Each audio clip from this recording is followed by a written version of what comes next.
Roxanne Modafferi and Casey O'Neill in the flyweight division. I'm going to say it right now. Roxanne Modafferi is going to win this fight. She's an absolute beast of a striker. One of the best strikers I've ever seen in the UFC women's flyweight division. Really, really good kickboxing. Probably the best. I'm joking, guys.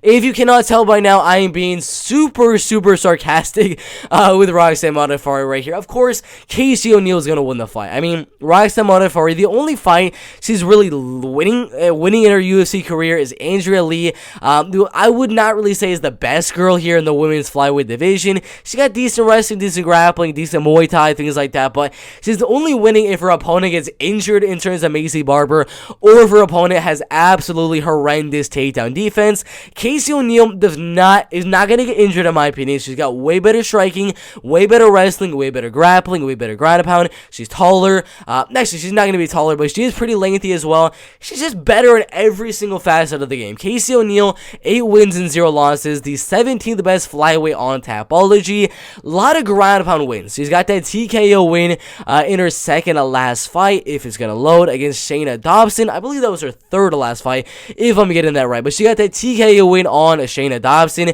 submission win over Lara Procopio, then that TKO win over Antonina Shevchenko, TKO submission win, and then a couple decisions there as well.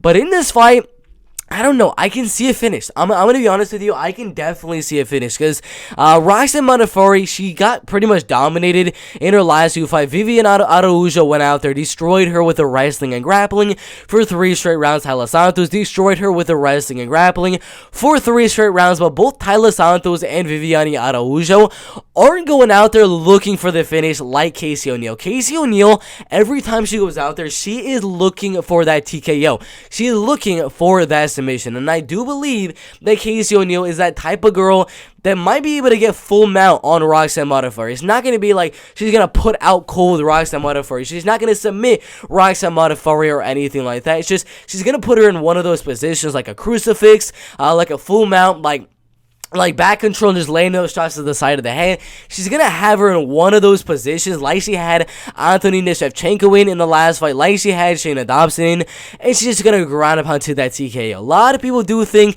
that Roxanne's going to lose the fight, of course, but they're probably going to say she's going to lose the fight by a decision because she does not get finished too often in her career. Out of the losses, only 2 knockout losses and only 3 submission losses.